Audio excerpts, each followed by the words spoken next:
Assalamualaikum warahmatullahi wabarakatuh. Perkenalkan, nama saya Andi Fidianti Ramadhani. Saya dari jurusan Ilmu Ekonomi dari kelas C. Kali ini saya akan membahas beberapa mengenai demografi. Nah, di mana pembahasan yang pertama itu tentang tahap proses transisi penduduk. Di mana ada 4 tahap. Tahap pertama itu masyarakat berada pada kondisi praindustri, yang dimana tingkat kelahiran dan juga tingkat kematian itu cukup tinggi. Nah, sehingga ada pun faktor yang menyebabkan peningkatan kelahiran seperti belum tersedianya program keluarga berencana dan juga alat kontrasepsi. Sedangkan meningkatnya kematian itu akibat kondisi kurangnya ketersediaan pangan, akibat gagal panen, pendapatan yang rendah, hingga wabah penyakit yang tidak terkontrol. Nah, kemudian tahap kedua, yang dimana tingkat kematian turun secara perlahan, namun populasinya itu tetap meningkat. Faktor yang menyebabkan penurunan tingkat kematian yaitu adanya perbaikan penyediaan makanan dari hasil pertanian serta perbaikan di bidang kesehatan masyarakat untuk mengurangi kematian. Nah, kemudian ada tahap ketiga, yang dimana tahap ini tingkat kematian mengalami penurunan dengan cepat dan yang diikuti oleh penurunan tingkat kelahiran, akan tetapi tidak secepat dengan tingkat kematian.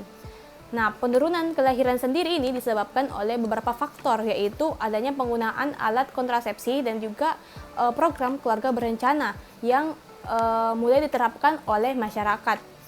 Nah, kemudian juga perubahan yang menuju industrialisasi dari pertanian menjadi masyarakat industri.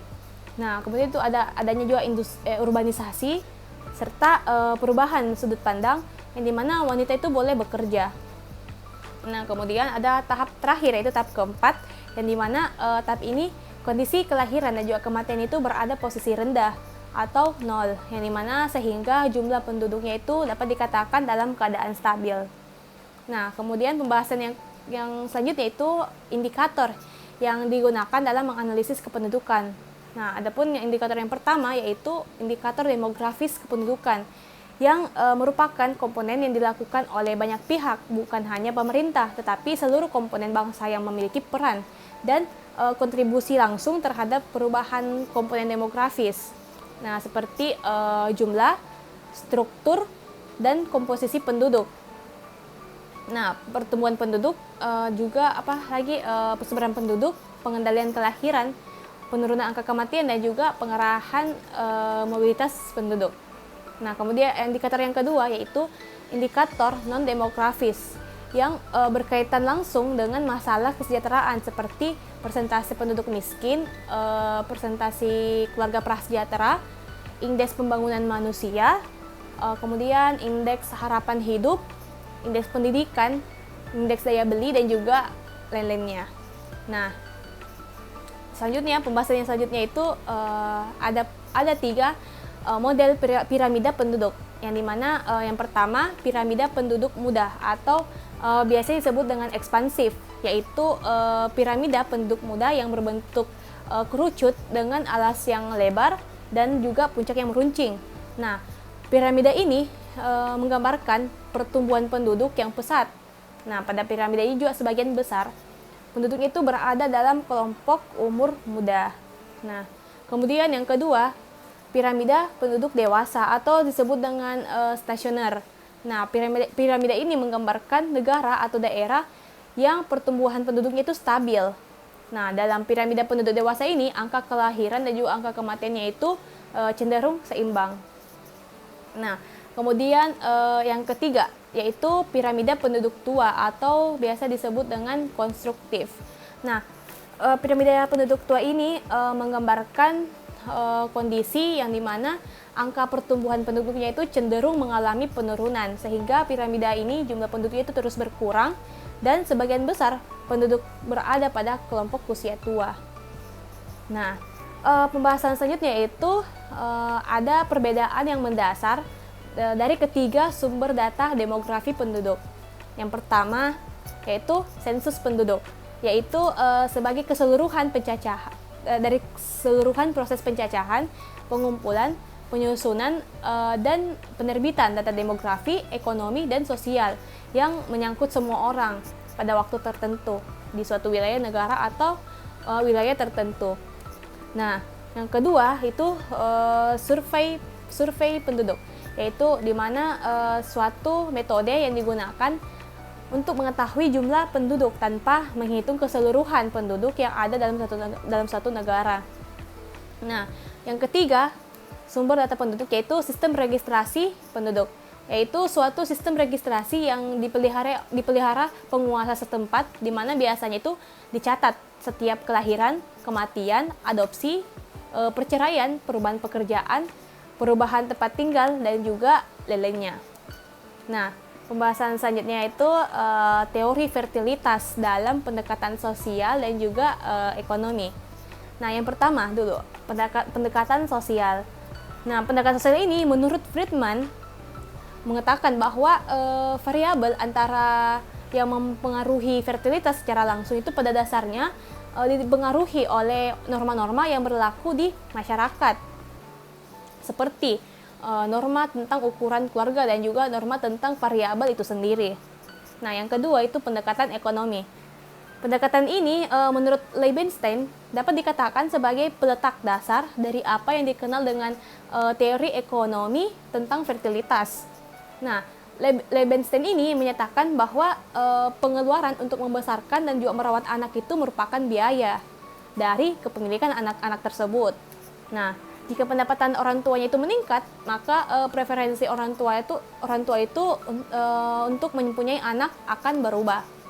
Nah, selanjutnya pembahasan yang selanjutnya itu mengenai standarisasi dan juga macam-macam standarisasi. Nah, standarisasi ini adalah sebuah metode dengan menggabungkan angka rata-rata kategori spesifik ke dalam nilai kesimpulan tunggal dengan mengambil rata-rata yang telah ditakar. Nah, adapun macam-macam dari standarisasi ini yaitu yang pertama standarisasi langsung, yaitu distribusi populasi standar yang berdasarkan kelompok umur atau jenis kelamin. Pada standarisasi langsung ini juga membutuhkan rata-rata spesifik umur pada populasi studi, dan juga komposisi populasi ini berdasarkan seks atau umur pada populasi standar.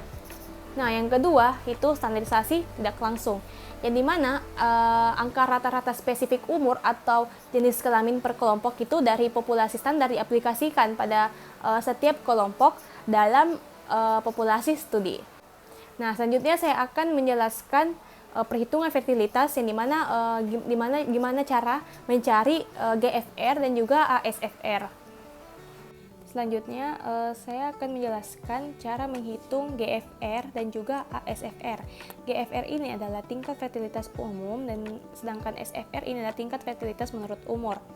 Nah, di sini sudah ada data fertilitas daerah Sukamaju, di mana terdapat usia, penduduk wanita, dan juga jumlah kelahiran.